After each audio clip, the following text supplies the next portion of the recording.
Assalamualaikum warahmatullahi wabarakatuh. Perkenalkan, nama saya Dole Firansyah dengan NIM 244010807, prodi TRL.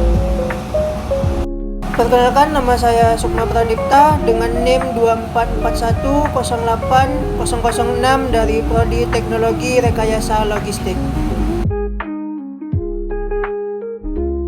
Yang pertama yaitu ada flowchart. Pengertian flowchart yaitu bagan-bagan yang mempunyai arus yang menggambarkan langkah-langkah penyelesaian suatu masalah. Bentuk gambar atau diagram yang mempunyai aliran satu atau dua arah secara sekuensial. Yang ketiga yaitu merupakan cara penyajian dari suatu algoritma. Kegunaannya yaitu untuk mempresentasikan program. Flowchart harus dapat mempresentasikan komponen-komponen dalam bahasa pemrograman sebelum pembuatan program dan mempermudah programmer dalam menentukan atur logika program sesudah pembuatan program, menjelaskan alur program kepada orang lain. Jenis-jenis flowchart itu adalah: 1. Sistem flowchart, urutan proses dalam sistem dengan menunjukkan alat media input, output, serta jenis media penyimpanan dalam proses pengelolaan data. Yang kedua yaitu program flowchart, urutan instruksi yang digambarkan dengan simbol tertentu untuk memecahkan masalah dalam suatu program. Dan ini contoh bentuk sistem flowchart seperti gambar tersebut. Ini contoh bentuk program flowchart seperti gambar berikut. Yang pertama yaitu ada flow direction symbol atau simbol penghubung alur. Yang kedua yaitu ada processing symbols atau simbol proses. Yang ketiga yaitu input atau input output symbols atau simbol input output. Yang keempat ada unsur-unsur pemrograman, input, proses, output. Yang kelima yaitu ada komponen-komponen bahasa pemrograman sebagai berikut. Dibagi menjadi 4 macam, yaitu ada input, percabangan, perulangan, output, dan ini keterangannya. Pembuatan flowchart. Yang pertama yaitu tidak ada kaidah yang baku. Yang kedua, flowchart sama dengan gambaran hasil analisa suatu masalah. Flowchart dapat bervariasi antara satu pemrogram dan pemrogram lainnya. Hindari pengulangan proses yang tidak perlu dan logika yang berbelit, sehingga jalannya proses menjadi singkat. Jalannya proses digambarkan dari atas ke bawah dan diberikan tanda panah untuk memperjelas, atau selalu dimulai dengan start atau begin. Dan ini contoh gambarnya.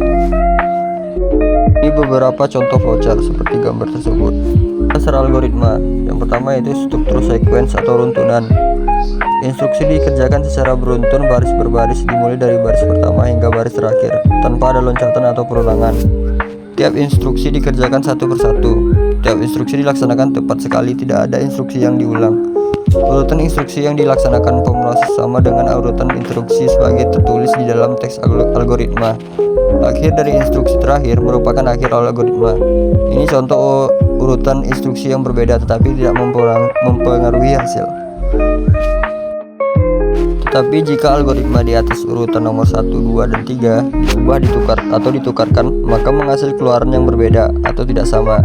Seperti berikut deklarasi: A, B, C, D, integer. Deskripsi: C, A plus B, D, A kali B. Read A, B, write C, D. Hasil C dan D akan berbeda dengan dua algoritma sebelumnya. Yang kedua yaitu ada struktur selection atau pemilihan. Tidak setiap baris program akan dikerjakan. Baris program akan dikerjakan jika memenuhi syarat. Jadi struktur keputusan adalah struktur program yang melakukan proses pengujian untuk mengambil suatu keputusan. Apakah suatu baris program atau blok instruksi akan diproses atau tidak. Pengambilan keputusan menggunakan pertanyaan boolean, true atau false, dengan menggunakan operator pembanding: lebih besar dan lebih kecil, lebih besar sama dengan, lebih kecil sama dengan, dan seimbang, yang bisa dikombinasikan dengan operator boolean, and, or, dan not. Struktur keputusan khusus untuk menggunakan operator boolean, and, or, not, dan so harus sesuai dengan tabel kebenaran seperti tabel di gambar tersebut. Yang ketiga yaitu ada struktur repetition atau perulangan.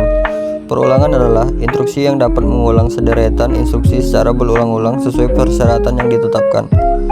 Struktur instruksi perulangan pada dasarnya terdiri atas kondisi perulangan suatu kondisi yang harus dipenuhi agar perulangan terjadi, badan atau bodi perulangan, pencacah atau counter, perulangan suatu variabel yang nilainya harus berubah agar perulangan dapat terjadi dan pada akhirnya membatasi jumlah perulangan yang dapat dilaksanakan.